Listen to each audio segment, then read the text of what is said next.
सहनाववतु सहनौ भुनक्तु सह वीर्यङ्करवावहै तेजस्विनावधीतमस्तु मा विद्विषावहै। ॐ शान्ति शान्ति शान्तिः। ॐ नमो भगवते वैवस्वताय मृत्यवे ब्रह्मचार्याय नचिकेतसे च। ॐ दयाकरं दयाकारं दान्तं धर्मप्रवर्तकं प्रणमामि दयानन्दं मदाचार्यवरं परम्। ॐ शान्ति शान्ति शान्तिः। हरिः ॐ श्रीगुरुभ्यो नमः। हरिः ॐ।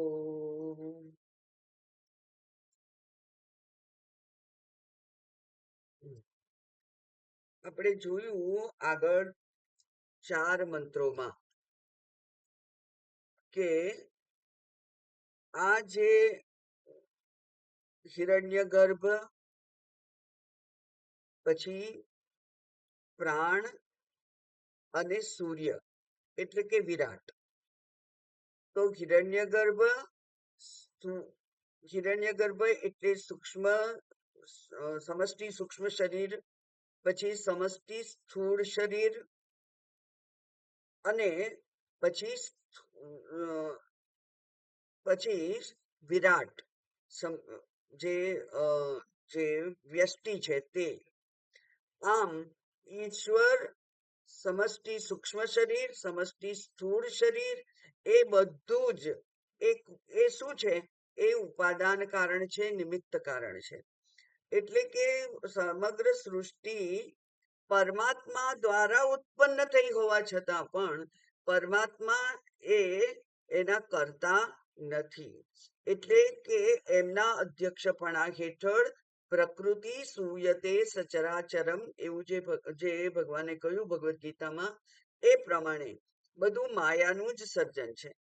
એટલે બ્રહ્માજી થી તણખલા સુધી બધું જ. એટલે હિરણ્યગર્ભ અને આ વિરાટ અને અંતર્યામી રૂપે આધ્યાત્મિક જે ચૈતન્ય ગણાય છે તે એ બધું જ એ માયા ઉપાધિ અંતર્ગત છે અને એટલે બધું જ મિથ્યા છે. યાદ રાખવા જેવું છે કે ચૈતન્ય સત્ય છે પણ ચિદાભાસ મિથ્યા છે.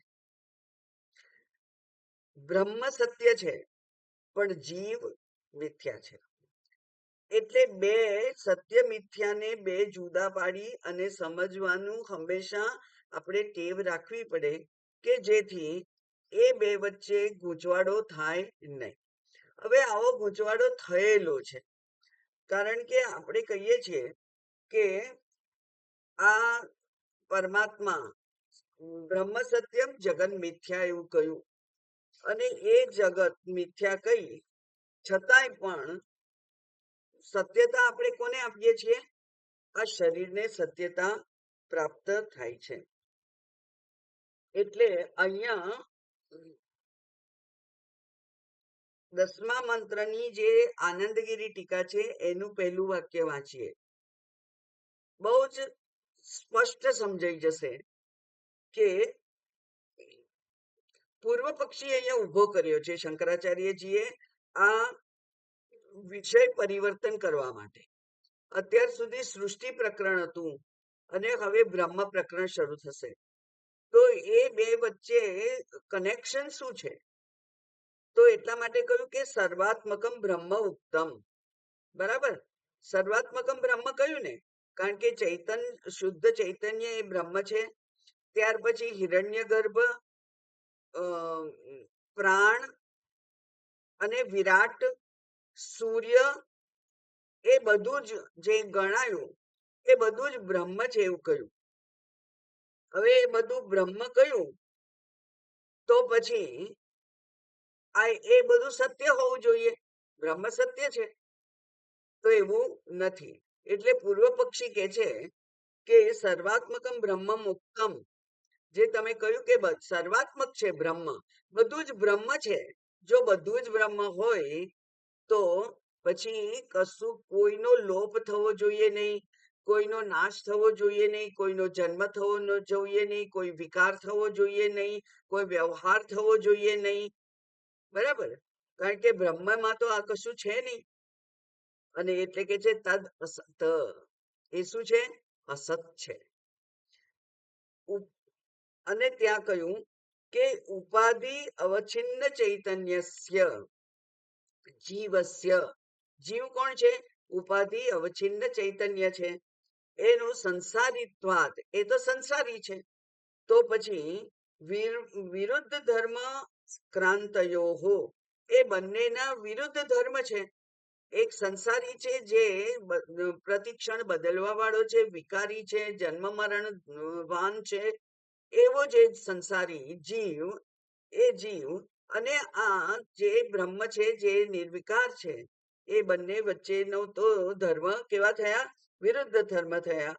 અને એટલે એ ઐક્ય અયોગાત, એ બેમાં ઐક્ય યોગ્ય નથી, ઐક્ય થઈ શકે નહીં. એવું જો તમે આશંકા કરતા હો તો એ સત્ય નથી. એટલે ત્યાં તમારી સમજણ અધૂરી છે એવું અમારે કહેવું પડે. એટલે શંકરાચાર્યજી કહે છે કે ના ના, તદ અસત્ય, એ બરાબર નથી. તમારું જે માન્યતા છે એ સત્ય નથી, એ યોગ્ય નથી. એટલે આ જે શંકા ઉપસ્થિત થઈ એના માટે કે છે શ્રુતિ કે ના ના, બ્રહ્મ તો સર્વનું અધિષ્ઠાન છે અને એ બ્રહ્મ પૂર્ણ છે. એટલે આ તમે જે કહો છો સર્વાત્મકમ બ્રહ્મ, એ હોઈ શકે નહીં, એવું જો તમારું સમજ હોય તો એ સમજ ખોટી છે. અને ખોટી છે એવું પછી પુરવાર કરવું પડે. બરાબર? એમની સમજ ખોટી છે તો ખોટી છે એ પુરવાર કરવું પડે. અને એટલા માટે આપણે એ બંનેને જુદા જુદા જોવા માટે સામર્થ્યવાન બનવા જોઈએ. આપણી બુદ્ધિ એ બંનેને જુદા જુદા જોવા માટે સમર્થ હોવી જોઈએ. એટલે કે આ તમે જે કહો છો, પૂર્વ પક્ષી કહે છે કે સર્વ બ્રહ્મ છે, સર્વ પૂર્ણ છે, એ સાચું જણાતું નથી. કારણ કે આપણો બધાનો અનુભવ છે કે આ દેહમાં રહેલું જે ચૈતન્ય છે એ તો મર્યાદિત છે. દેહમાં જ રહેલું જે ચૈતન્ય છે એ તો મર્યાદિત છે. એટલે એક શબ્દમાં હું જો કહું તો એ સાક્ષી ચૈતન્ય છે. બરાબર? કારણ કે આ જીવ ઇન્દ્રિયો દ્વારા જે ભોગ અનુભવે છે, સુખ દુખાદી અનુભવે છે, એ સુખ દુખાદી અનુભવ જે જીવને થાય છે એના સાક્ષી રૂપે પેલું બીજું ચૈતન્ય છે. અને સાક્ષી કોને કહેવાય? સાક્ષ્યના સંદર્ભમાં સાક્ષી કહેવાય. કોઈક અમુક બનાવ બનતો હોય, એ બનાવ વખતે હું હાજર હતો, મેં જોયેલું છે કે મેં સાંભળેલું છે, એવું જે કે કોર્ટમાં જઈને એને સાક્ષી કહેવાય છે. તો અહીંયા પણ એવું જ છે કે આ હું જે છું, એ હુંમાં જે ચૈતન્ય છે એ સાક્ષી ચૈતન્ય છે. સાક્ષી ચૈતન્ય ત્યારે જ કહેવાય જ્યારે સાક્ષ્ય હોય. અને એટલે સાક્ષ્ય અને સાક્ષી એ બે તો પરસ્પર સંબંધી થયા. બરાબર? એક ના હોવાને કારણે બીજું છે. જો એવું હોય તો સાક્ષી પરતંત્ર કહેવાય. સાક્ષીને નામ જ ના મળે. જો સાક્ષ્ય ના હોય તો સાક્ષી નામ ના મળે. અને એટલે એ તો પરતંત્ર કહેવાય. સાક્ષી જે કહીએ છીએ એ શેના ઉપર આધારિત છે? સાક્ષ્ય ઉપર આધારિત છે. એટલે એને પરતંત્ર કહેવાય. અને બ્રહ્મ કદી પરતંત્ર હોય નહીં. એટલે આ મર્યાદિત ચૈતન્ય જે છે, સાક્ષીરૂપ જે ચૈતન્ય છે, એ જીવ બ્રહ્મ કેવી રીતે હોઈ શકે? એવું જો તમે એવું પેલો પૂર્વ પક્ષી કહે છે. અને એટલે એ એમ પણ કહે છે કે તમે તો કહો છો કે બ્રહ્મ પૂર્ણ છે, બ્રહ્મ સત્ય છે, બ્રહ્મ અજન્મા છે, બ્રહ્મ અવિકારી છે, બ્રહ્મ અવિક્રિય છે, બ્રહ્મ અશરીરી છે. તો આ તમારા બધી જ વ્યાખ્યાઓ બ્રહ્મને માટેની ખોટી પડે ત્યાં તો. એટલે તમે જે કહો છો એ યોગ્ય નથી એવું પૂર્વ પક્ષી કહે છે. અને ત્યારે એના નિરાકરણ માટે હવે પછીના મંત્રો શરૂ થાય છે. એ બહુ પ્રખ્યાત મંત્રો છે, પહેલા બે તો. અને જોઈએ આપણે. એ કે છે યદે વેહ યદમૂત્ર તદન્વિહ મૃત્યોઃ સમૃત્યુમાપ્નોતિ યહ ય ઇહ નાનેવ પશ્યતિ યદા યદ એવ ઇહ તદ અમૂત્ર યદ અમૂત્ર તદ અનુ ઇહ મૃત્યોઃ સમૃત્યુમ આપ્નોતિ યહ ઇહ નાના ઇવ પશ્યતિ.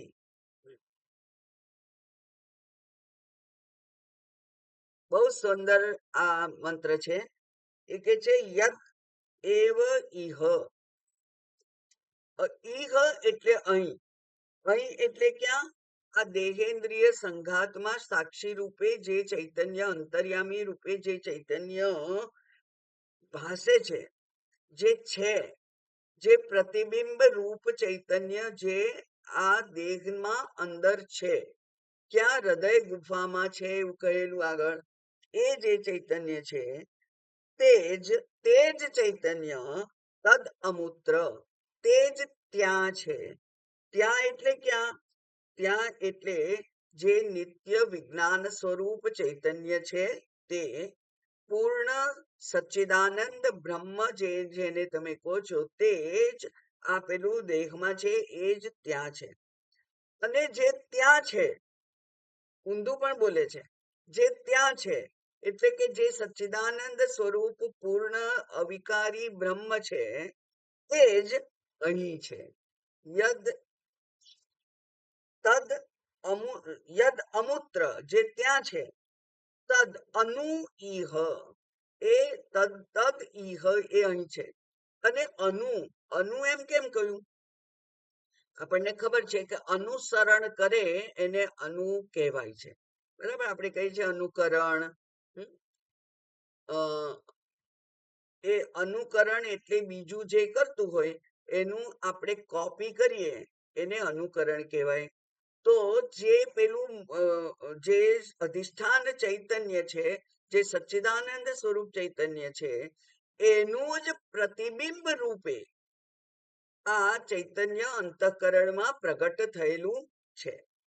એટલે એ ચૈતન્ય જે ચિદાભાસ રૂપે, પ્રતિબિંબ રૂપે જે આવ્યું છે, એને કોનું અનુસરણ કર્યું છે? અધિષ્ઠાન સચ્ચિદાનંદ ચૈતન્ય નું અનુસરણ એને કર્યું છે. એટલે બંને એક જ કહેવાય. જેમ આપણે અરીસામાં જોઈએ આપણું મુખ, તો અરીસામાં મોઢું જે દેખાય છે અને આ બહાર જે મારું મોઢું છે એ બે જુદા નથી, બે નથી. બહાર જે છે તે જ અરીસામાં છે અને અરીસામાં છે તે જ બહાર દેખાય છે. તો આમ બંને રીતે કહ્યું કે અહીં છે તે જ ત્યાં છે અને ત્યાં છે તે જ અહીં છે. આને કહેવાય સ્ટેટમેન્ટ ઓફ ફેક્ટ. આ સત્ય વચન છે. બરાબર, આમાં કોઈ ચર્ચાનો વિષય નથી. શ્રુતિ એને બરાબર એ જ પ્રમાણે રજૂ કરે છે. અને એ કયા મહાવાક્યથી રજૂ કરે છે? તત્વમસી મહાવાક્ય છે. એ મહાવાક્યનો જ ઉદ્ઘાટન કરતું આ મંત્ર છે. એટલે એ તત્વમસી મહાવાક્યમાં શ્રુતિએ જે વેદાંતના નિચોડ રૂપે જે સત્ય પ્રગટ કર્યું એ જ સત્ય અહીંયા રજૂ થયેલું છે. એટલે આ તો શ્રુતિનું સત્ય વચન છે. એ કોઈ ચર્ચાને પાત્ર નથી. શ્રુતિમાં જે કહ્યું છે તે સત્ય જ છે. એને એક્ઝેક્ટલી એ જ પ્રમાણે આપણે સમજવાનું હોય. એમાં આપણી સમજને ઉમેરવાની નથી. અને આમાં આપણી સમજની કોઈ શક્યતા પણ નથી. કારણ કે બંને શબ્દો બિલકુલ મળતા છે. તત ત્વમ અસી, તત બ્રહ્મ ત્વમ અસી, એ બ્રહ્મ તું જ છે એમ કહ્યું શ્રુતિએ. હવે આ બરાબર છે, સમજવું પડે. કારણ કે આપણી પોતાનું ઓરિએન્ટેશન કેવું છે કે હું તો બિચારો નાનો સુખી દુખી થનારો, ભગવાન તો એણે તો આખી આ સૃષ્ટિની રચના કરી છે. અને જેમ કે ઘટ કરતા ઘટગ્ન, પટ કરતા પટગ્ન, આ મોબાઈલ જેણે બનાવ્યો તેને મોબાઈલનું જ્ઞાન છે, એને ટેકનોલોજીનું જ્ઞાન છે, બરાબર. એમ આ જેણે આ જે વસ્તુઓ બનાવી છે તેને તેને તે વસ્તુઓનું જ્ઞાન છે, એવો આપણો વ્યવહારિક અનુભવ છે. અને આપણે કહીએ છીએ, શ્રુતિ કહે છે કે આ જગત કરતા ઈશ્વર છે. એનો અર્થ એવો થયો કે જે અનેક પ્રકારની અનંત પ્રકારની વસ્તુઓ છે, એ અનંત પ્રકારની વસ્તુઓનો જે કરતા છે ઈશ્વર, એ ઈશ્વર કેવો હોવો જોઈએ? સર્વજ્ઞ હોવો જોઈએ. પણ મને તો ખાલી ગુજરાતી ભાષા આવડે છે, મને સંસ્કૃત આવડતી નથી, મને ઇંગ્લિશ આવડતું નથી, તો હું તો અલ્પજ્ઞ છું. ઈશ્વર તો સર્વશક્તિમાન છે અને મારાથી તો 10 કિલો વજન ઉચકીને ચલાતું નથી, બરાબર. ઈશ્વર એ સર્વવ્યાપી છે એમ કહીએ છીએ, બધે જ ઈશ્વર છે. જ્યાં જ્યાં નજર મારી ઠરે યાદી ભરી ત્યાં આપની. ભગવાન બધે જ છે. તો હું તો બધે નથી. હું તો અહીંયા એક જગ્યાએ એક રૂમમાં એક ખુરશી પર બેઠેલી છું, તો પછી બીજે નથી. એટલે કે મારું જો એ વર્ક પ્લેસ હોય, મારી ઓફિસ હોય, સ્કૂલ હોય, તો ત્યાં હું નથી. હું અત્યારે ઘરમાં છું, એક જગ્યાએ જ છું. તો સર્વવ્યાપી, સર્વજ્ઞ, સર્વશક્તિમાન ઈશ્વર અને અલ્પજ્ઞ, અલ્પશક્તિમાન એવો હું, આ બે કેવી રીતે એક જ હોઈ શકે? અને ત્યારે શ્રુતિએ આપણને એ અર્થ કેવી રીતે બેસાડવો એ શીખવાડ્યું છે. એમાં શું શીખવાડ્યું છે કે ત્યાં વાચ્યાર્થને છોડી અને લક્ષ્યાર્થને ગ્રહણ કરવાનો હોય. વાચ્યાર્થ જે છે એના વડે હું અને ઈશ્વર એક જ છીએ એ સિદ્ધ થઈ શકે નહીં. હવે આ તો શ્રુતિ વાક્ય છે, તો શ્રુતિ વાક્ય ખોટું હોઈ શકે નહીં, એને સિદ્ધ કરવું જ પડે, બરાબર. એ સાચું જ છે એવું સિદ્ધ કરવું પડે.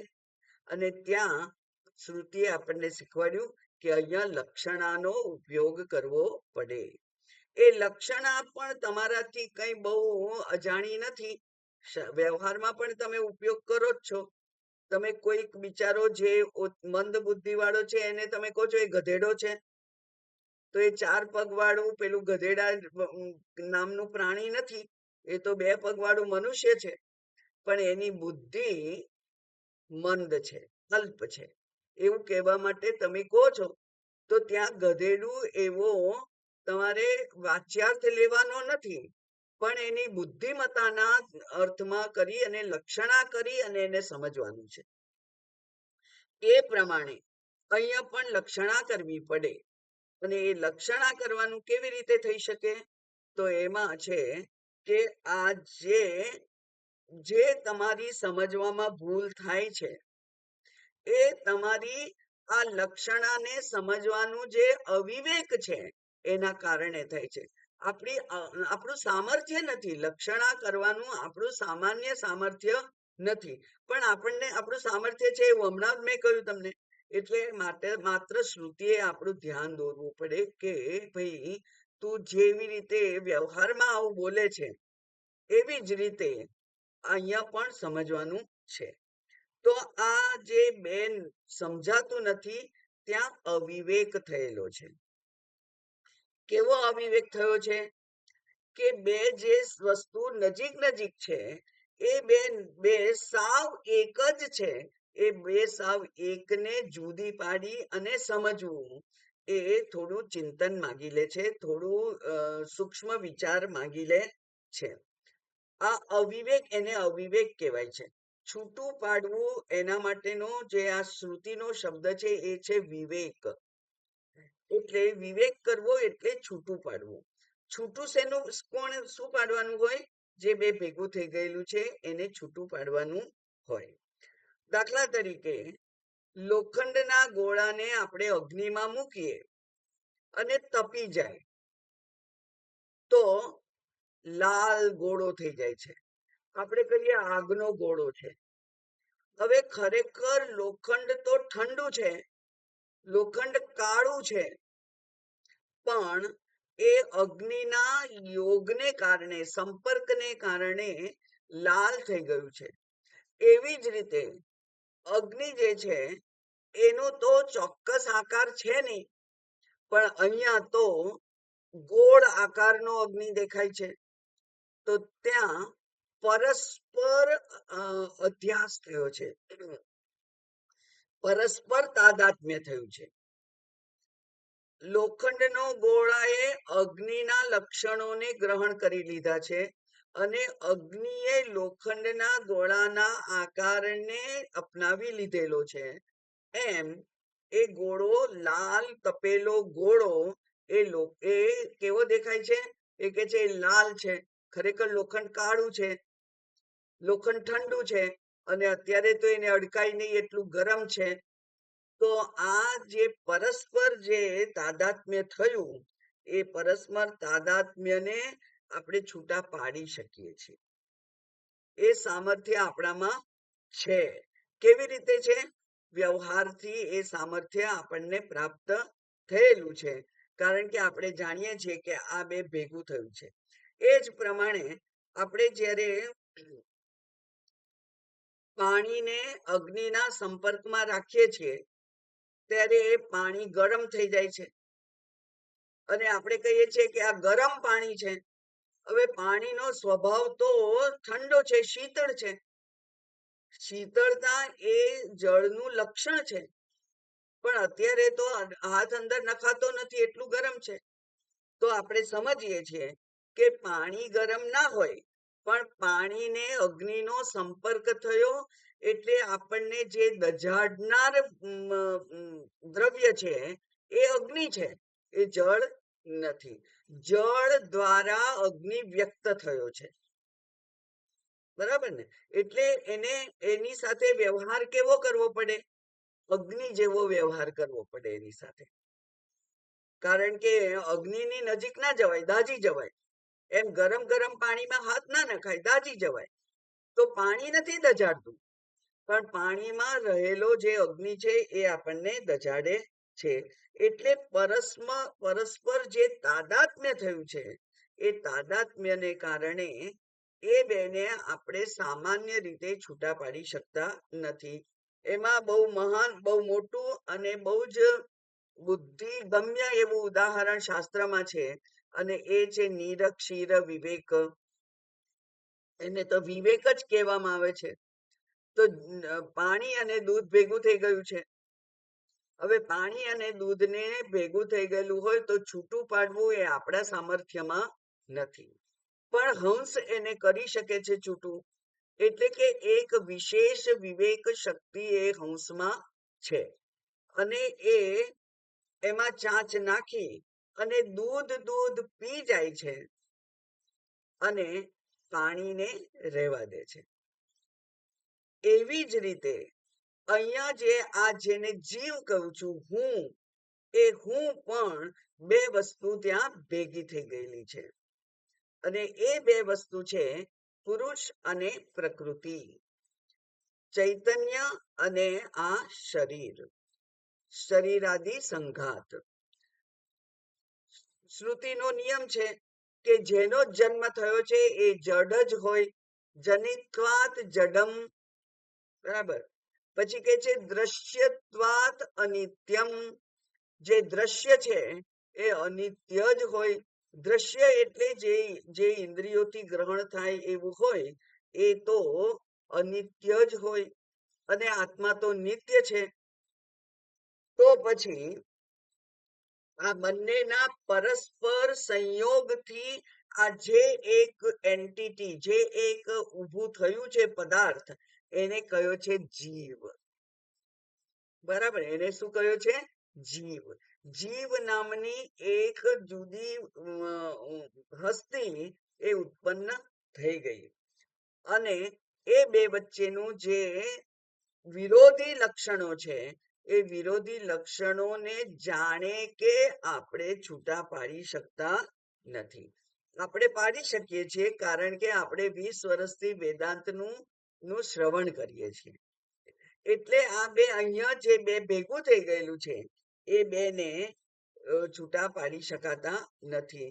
દેહાદી સંઘાત એ જડ છે અને હું તો જડ નથી એમ કહો છો તમે. જીવ કે છે હું જડ નથી, તો પછી એ શું છે? એ ચેતનતા, એ આત્માની ચેતનતા પોતે જાણે કે ગ્રહણ કરી લીધેલી છે. એટલે એ બોરોડ ચૈતન્ય છે, ઉધાર લીધેલું ચૈતન્ય છે. અને એ ઉધાર લીધેલું ચૈતન્ય જ્યારે કોઈકના પૈસા લઈને આપણે પૈસાદાર થઈ ગયા હોય, હવે એ પૈસા આપણે કોઈકને પાછા આપી દઈએ તો આપણે તો હતા એવા ને એવા નિર્ધન થઈ જઈએ. એ જ પ્રમાણે ચૈતન્યએ આ દેહાદી સંઘાત ઉપર અનુગ્રહ કર્યો છે અને એને ચેતનવંતું બનાવ્યું છે. પણ એ ચેતનતા જો ત્યાંથી પોતાનો અનુગ્રહ પાછો ખેંચી લે તો આ શરીરનું શું થાય છે? એ પાછું જડ થઈ જાય છે અને એ જડ શરીર જે છે એને આ વ્યવહારમાં એનું વિસર્જન કરવામાં આવે છે, એને અગ્નિને સમર્પિત કરી દેવામાં આવે છે. જળ સમાધિ, ભૂ સમાધિ, એટલે કે એને સમાધિસ્થ કરી દેવામાં આવે છે. એની કોઈ કિંમત રહેતી નથી. એટલે જે ચૈતન્ય મને મારામાં અનુભવાય છે એ ચૈતન્ય આત્માનું છે, કારણ કે આત્મા ચેતન છે અને આ શરીર આદિ સંઘાત જે છે એ જડ છે. એટલે યદ ઈહ, યદ એવ ઈહ, જે ચૈતન્ય અહીંયા છે, જે ચૈતન્ય આ શરીર આદિ સંઘાતને ચેતનવાન બનાવે છે, તે જ ચૈતન્ય અમૂત્ર ત્યાં છે. એટલે કે જે આ અંતર્યામી રૂપે, સાક્ષી રૂપે જે ચૈતન્યનો મને અનુભવ થાય છે, એ ચૈતન્ય એ આ દેહનું લક્ષણ નથી. દેહનું નથી લક્ષણ તો બીજે ક્યાંથી આવ્યું? બીજું જે પદાર્થ છે, એક જ પદાર્થ વિશ્વમાં ચેતન છે અને એ છે બ્રહ્મ. એક જ પદાર્થ ચેતન છે અને એ છે બ્રહ્મ.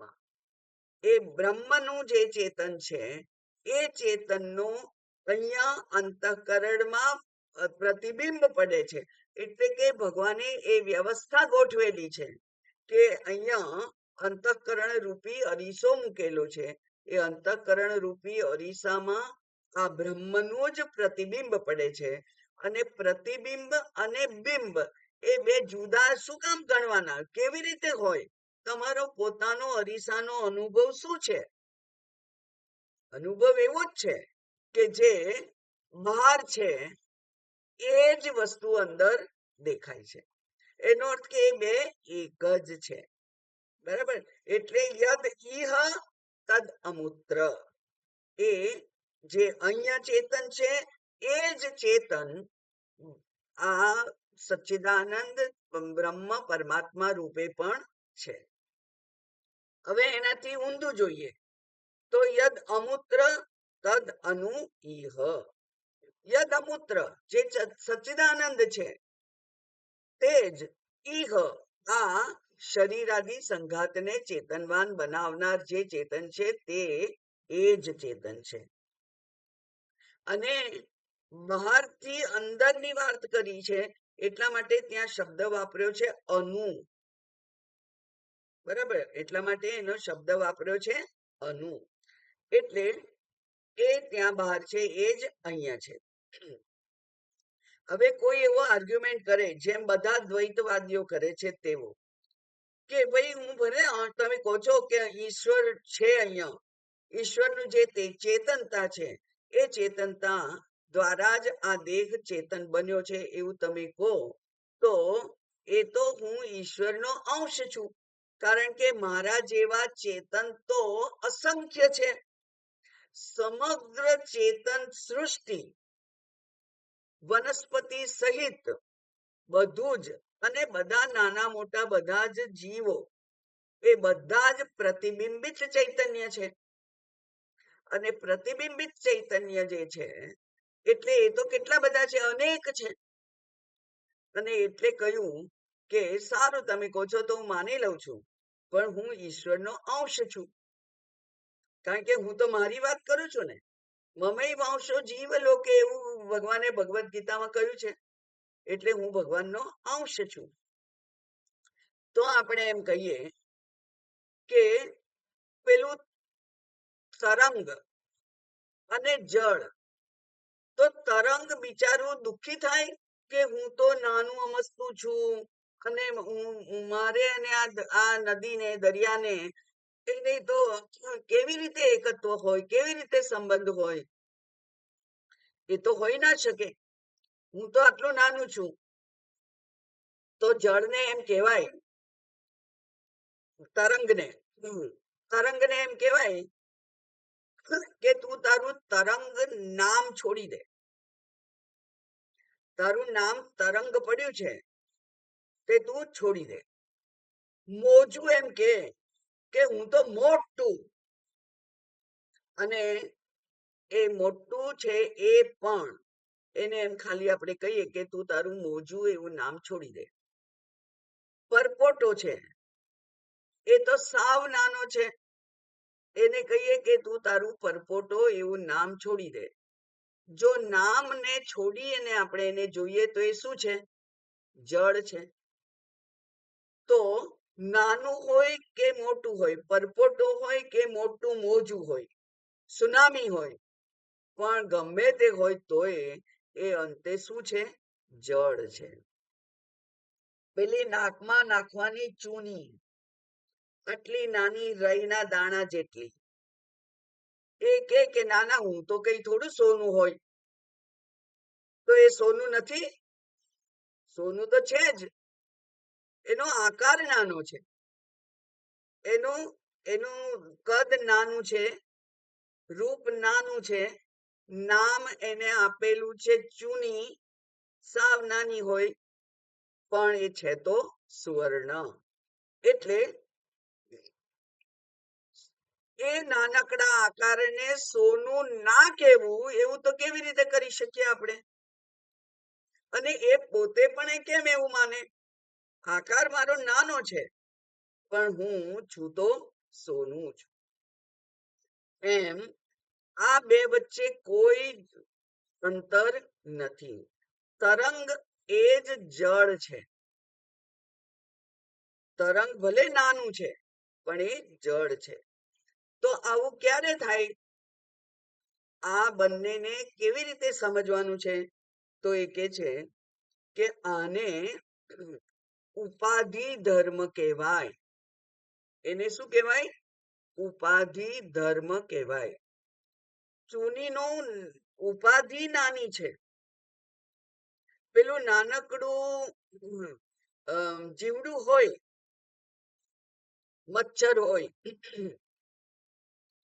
એ સાવ નાનું છે, એની ઉપાધિ નાની છે, એનું નામ જુદું છે, પણ ખરેખર એ ચેતન જ છે. એટલે જે ઉપાધિના ધર્મો છે એને ચેતનના ધર્મો સાથે મિક્સ કરાય નહીં.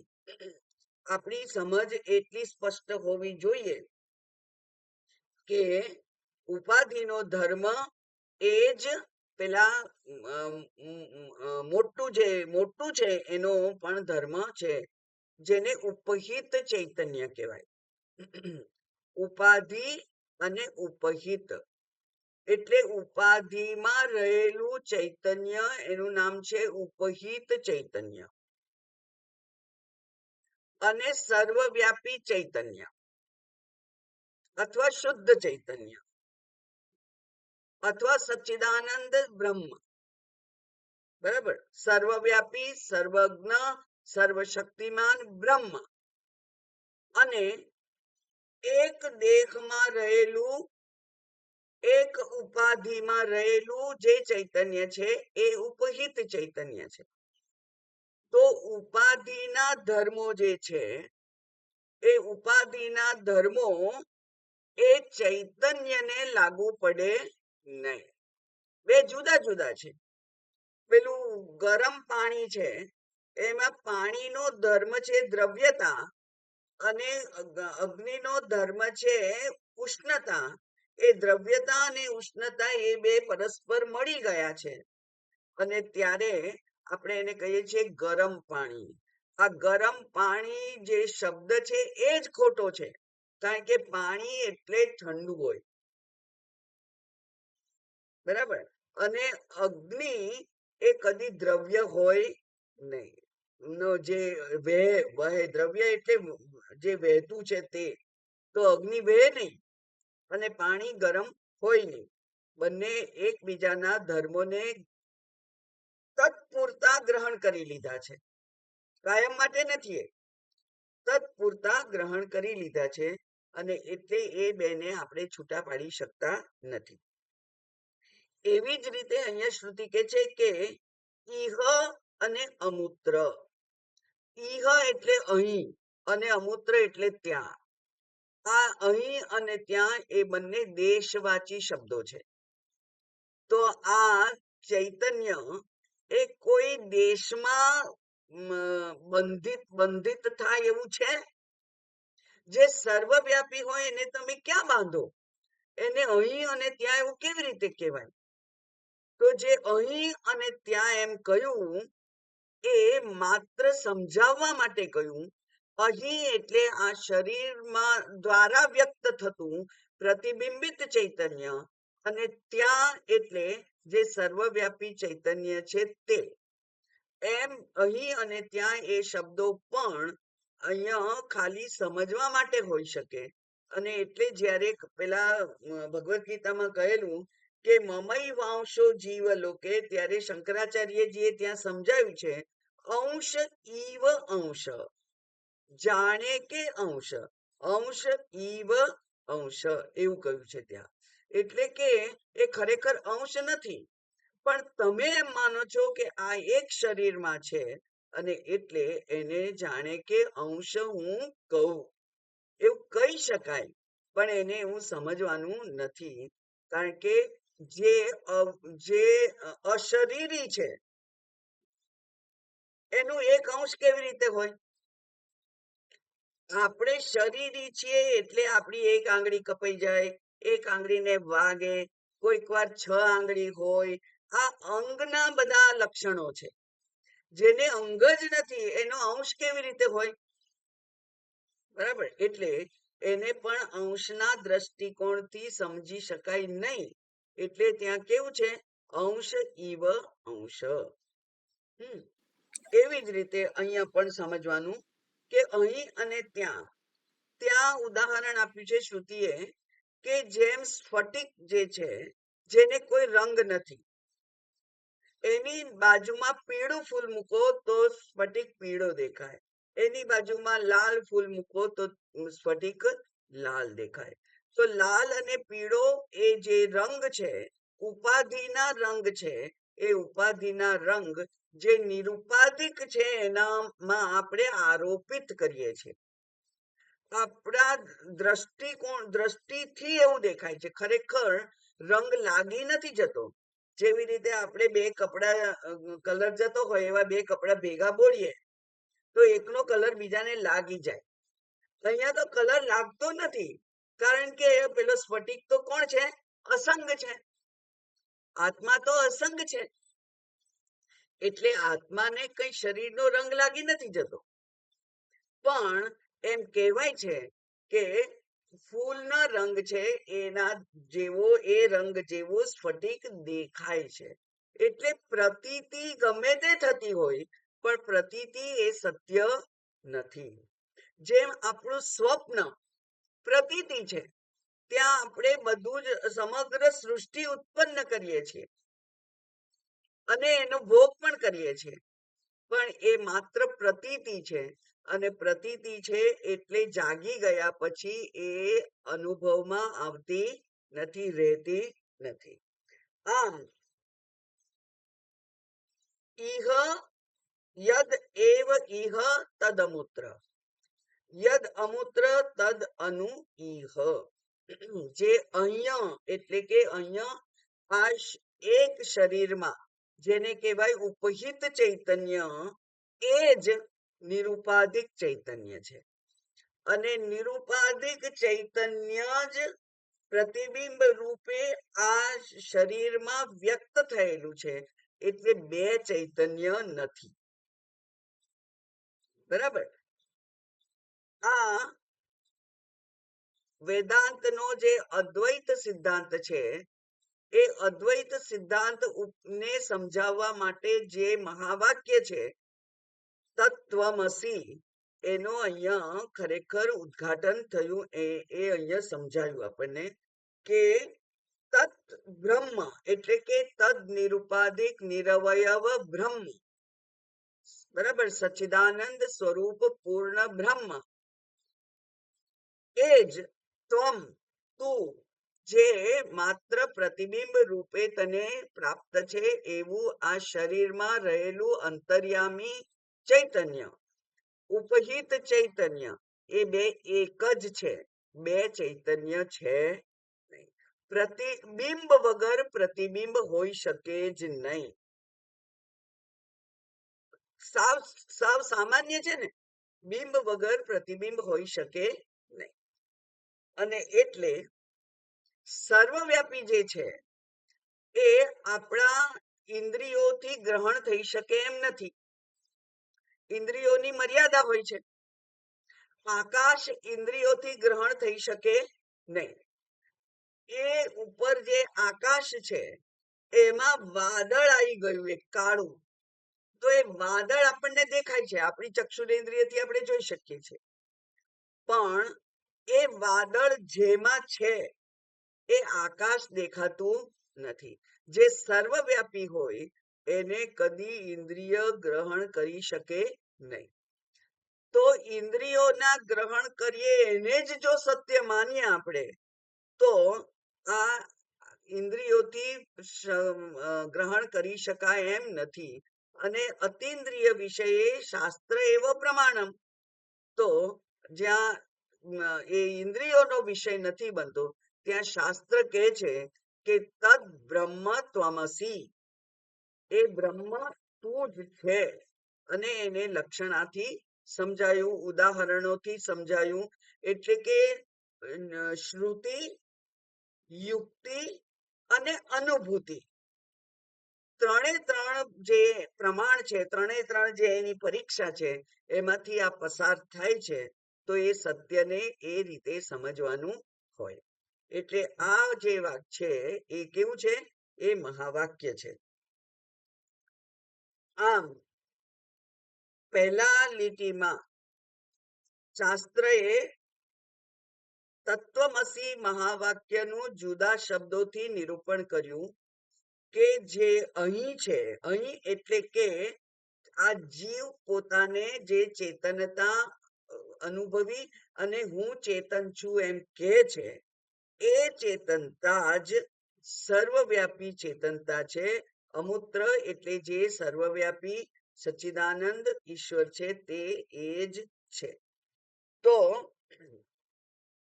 એને જુદું કેવી રીતે સમજવું? એને કે છે ઉપાધિના ગુણધર્મો, એ ઉપાધિના જ ગુણધર્મો રહે છે. બંને ભલે એક દેખાતા હોવા છતાં પણ એક નથી. જેવી રીતે પેલા ફૂલનો રંગ એ સ્ફટિકનો રંગ બનતો નથી. સ્ફટિક અસંગ જ રહે છે. સ્ફટિક કોઈ રંગ વાળું બનતું જ નથી, પણ નજીકમાં રહે છે, તાદાત્મ્ય છે. એટલે તાદાત્મ્યને કારણે એ સ્ફટિકના રંગને આપણે લાલ સ્ફટિક છે, પીળો સ્ફટિક છે એમ એવી આપણને પ્રતીતિ થાય છે, જાણી શકીએ છીએ. હવે આ અધિષ્ઠાન રૂપે જે ચૈતન્ય છે એ ચૈતન્યને જે લોકો એક નથી જાણતા એનું શું થાય? એટલે કે આ મહાવાક્ય અને પછી એના પછી ફલશ્રુતિ આપી તરત જ, બરાબર, કે જો તમે આ પ્રમાણે જાણો તો શું થાય, અને આ પ્રમાણે ના જાણો તો શું થાય? તો શું થાય? યહ ઈહ, ઈહ એટલે અહીં, અહીં એટલે ક્યાં? આ ઉપાધિ રૂપ શરીર, દેહાદિ ઉપાધિ રૂપ જે આ શરીર છે, જીવ છે તે, અને આ સર્વવ્યાપી ચૈતન્ય છે એને નાના ઈવ પશ્યતિ. નાના એટલે બે જુદા છે. નાના શબ્દનો અર્થ થાય બે જુદા. તો જે બે જુદા છે એવું પશ્યતિ જુએ છે. જુએ છે એટલે કે સમજે છે, બરાબર. જોવાનું અહીંયા શેનાથી છે? બુદ્ધિથી. તો એટલે કે જે આ બે ને જુદા સમજે છે તે લોકોને ગતિ શું થાય છે? મૃત્યોહો સમૃત્યુમ આપનોતી. એ મૃત્યુથી મૃત્યુમાં જ જાય છે. એટલે કે આ મૃત્યુ ને યોગ્ય શરીર જે છે એ જતું રહે, પછી બીજું શરીર મળે એ પણ મરણશીલ છે, ત્રીજું મળે એ પણ મરણશીલ છે. એટલે કે એ સંસારમાં કાયમ રહે છે, સંસાર ચક્રમાં જ એની સ્થિતિ રહે છે. એટલે અહીંયા આ ભેદની નિંદા કરી છે. ભેદ દર્શન જે છે એ ભેદ દર્શનની અહીંયા નિંદા કરી છે, કારણ કે જીવ અને ઈશ્વરમાં કોઈ ભેદ નથી.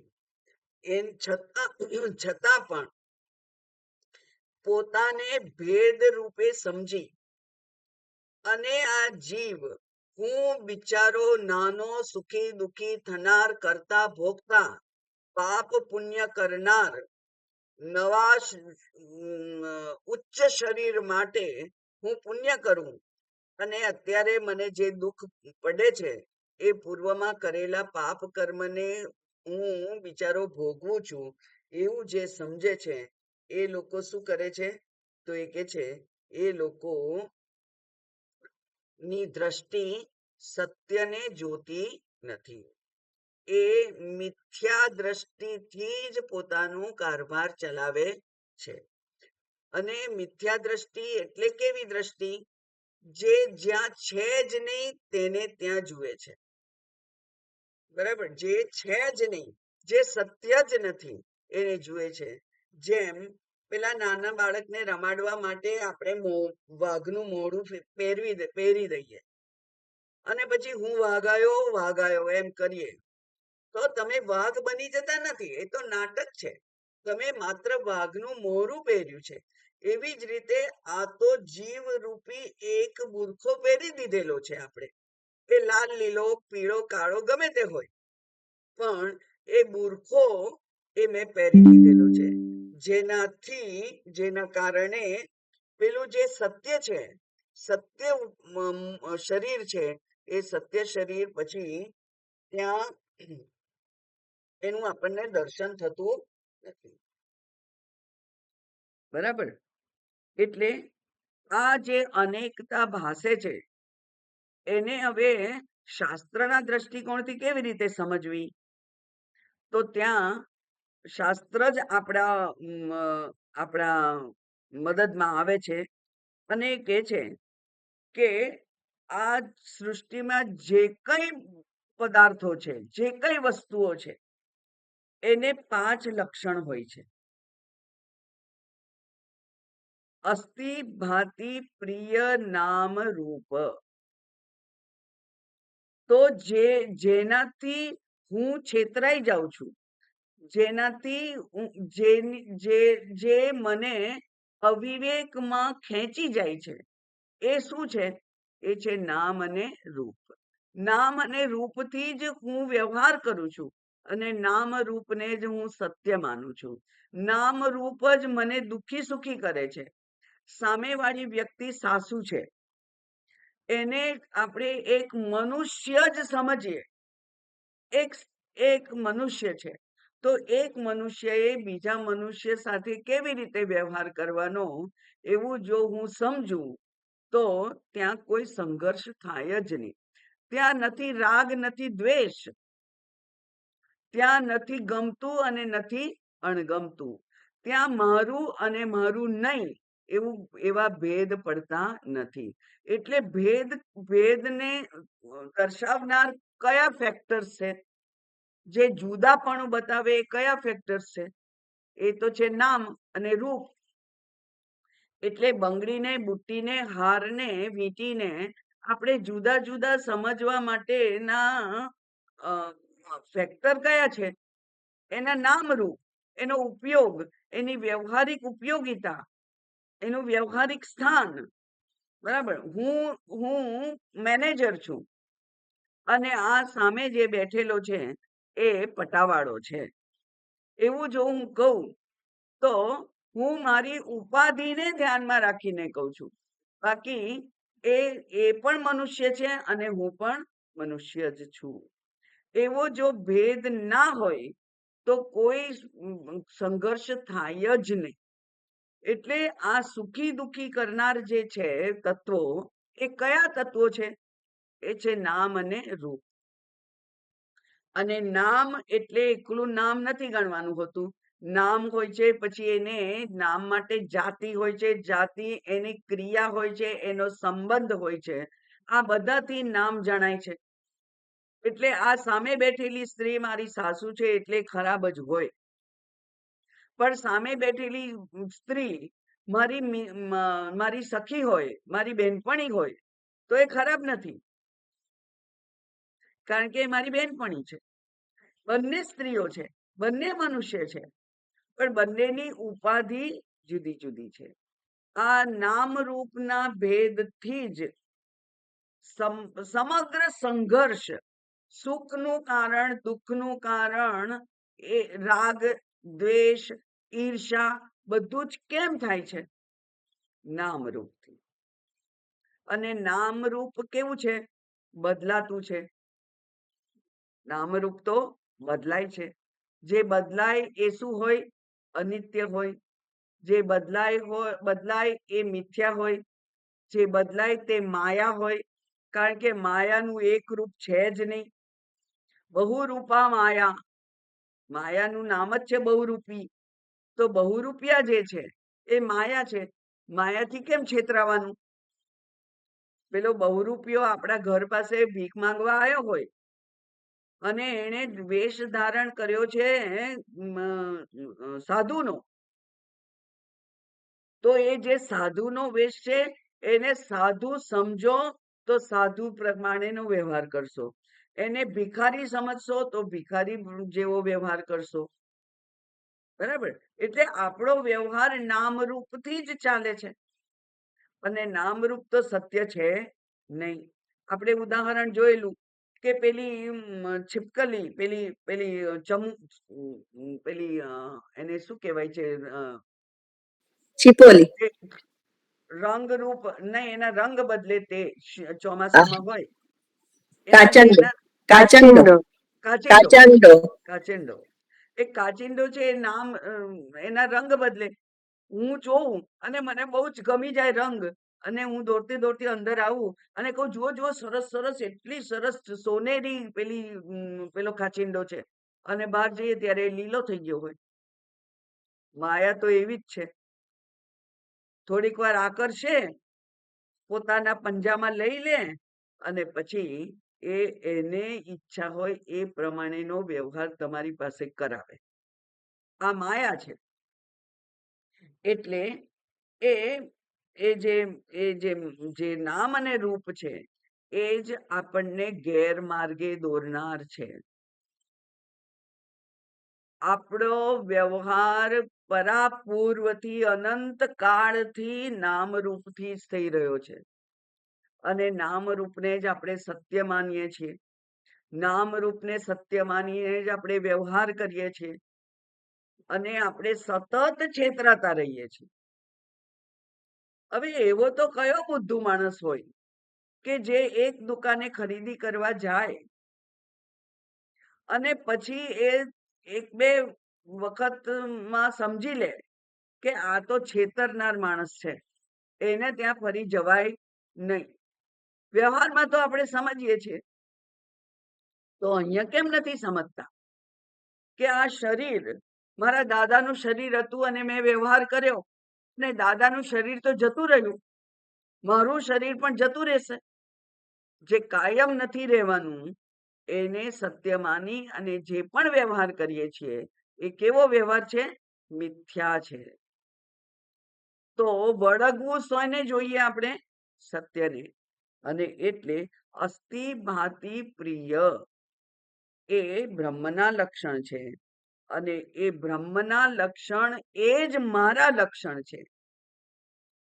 બ્રહ્મ તત્વમસી કહેવાનો હેતુ શું છે શાસ્ત્રનો? કે જે બ્રહ્મના લક્ષણ છે, સચ્ચિદાનંદ છે, અસ્થિભાતિ પ્રિય છે, પૂર્ણ છે, એ જ તું છે. મેં મારા વિકારીત્વને જાણ્યું છે. નાનું બાળક હતું, યુવાન થયો, પ્રૌઢ થયો, વૃદ્ધ થયો, બધું મેં જાણ્યું છે. એને સત્યતા માની લીધી. જે બદલાયા કરે સત્ય કેવી રીતે કહેવાય? આટલો જો વિચાર કરીએ તો આપણે આ શરીરને સત્યતા આપવાનું બંધ કરીએ અને શરીરને સત્યતા ના આપીએ તો શરીર સંબંધી જે કંઈ હોય એની પણ સત્યતા રહેતી નથી. એટલે કે બહુ જ યુવાની એની પણ સત્યતા નથી, સ્વસ્થતા, નિરોગીતા એ પણ એની પણ સત્યતા નથી. એકવાર નિરોગી છું અને હવે રોગી છું. જે બદલાયા કરે તે સત્ય નથી એમ જ્યારે સમજીએ ત્યારે સત્યને આપણે અગત્યતા આપી શકીએ. પછી એના પર વિચાર કરવાનો છે. બરાબર? પહેલા નામ રૂપને આપણે હટાવવાના છે, નિષેધ કરવાનો છે. નેતિ નેતિ નિષેધ કરીએ તો પછી અધિષ્ઠાન તરફ નજર જવાની છે અને એ અધિષ્ઠાન શું છે? એ જ છે સત્ય, એ જ છે આ ચેતન. અને એ ચેતન વિચાર કરતા જણાય કે આ જડ ઉપાધિ, વિકારી ઉપાધિ, નામરૂપ જે સતત બદલાયા કરે છે તેવી જે ઉપાધિ છે એ, અને નિરુપાધિક અવિકારી ચૈતન્ય, એ બે એક હોઈ શકે જ નહીં. બંને એક જગ્યાએ ના હોય. એ બે અહીંયા ભેગા કરી દીધા છે ભગવાને, અને એટલે આ જે સમગ્ર સંસાર છે એનો વ્યવહાર ચાલે છે. જો નામરૂપ જુદા જુદા ના હોય તો વ્યવહાર કેવી રીતે થાય? બધા માણસોના મોઢા એક સરખા હોય તો આ મારો પતિ છે ને આ મારો ભાઈ છે એવું કેવી રીતે ખબર પડે? ના પડે, વ્યવહાર ના થાય. એટલે વિવિધતા રાખી છે. કેટલી વિવિધતા રાખી છે? એક આચાર્યએ બહુ સરસ કર્યું કે બે અંગૂઠાનું છાપ સરખી નથી આખી દુનિયામાં. દરેક દેશ બાયોમેટ્રિક્સ લે છે અને કોઈ પણ જગ્યાએ એ છેતરાતો નથી. જ્યારે અંગૂઠાની છાપ હોય છે ત્યારે એ દેશ છેતરાતો નથી. વ્યક્તિત્વની ઓળખાણ તરત જ થઈ જાય છે. ભગવાને એટલી વિવિધતા રાખી છે પણ છતાંય પોતે કેવા છે? વિવિધતાનું અધિષ્ઠાન છે. એ અધિષ્ઠાન રૂપ ઈશ્વરને પોતે જણીએ. એટલે કે ભેદ દ્રષ્ટિને સત્યતા ના આપીએ તો પછી કામ, ક્રોધ, લોભ, મોહ, મદ, મત્સર કશું રહેતું નથી. અને એ કશું જ ના હોય તો દુઃખ પણ રહેતું નથી. એટલે સરળતાથી જીવન પસાર થાય. એવી જ્યારે આપણી દ્રષ્ટિ થાય ત્યારે જ આપણે આ મંત્રને બરાબર સમજ્યા છે અને એને આપણા જીવનમાં ઉતાર્યો છે એમ કહેવાય. આ જીવનમાં ઉતારવા માટેનું શાસ્ત્ર છે. આ રોજ રોજ જીવવાનું શાસ્ત્ર છે. રોજ રોજ ભલે છેતરાઈએ એક વખત છેતરાઈને તરત જાગી જવાનું છે, અરે હું તો છેતરાઈ ગઈ, આ શરીર તો હું નથી. તો શરીરથી જે કોઈ નજીકતા દૂરપણું દેખાય એ સત્ય નથી એવું સમજી લઈએ તો કોઈ સંઘર્ષને સ્થાન જ રહેતું નથી. ઓમ પૂર્ણમદ પૂર્ણમિદમ પૂર્ણાત પૂર્ણમુદચ્યતે પૂર્ણસ્ય પૂર્ણમાદાય પૂર્ણમેવાવશિષ્યતે. ઓમ શાંતિ શાંતિ શાંતિ. હરિ ઓમ. શ્રી ગુરુભ્યો નમઃ. હરિ ઓમ.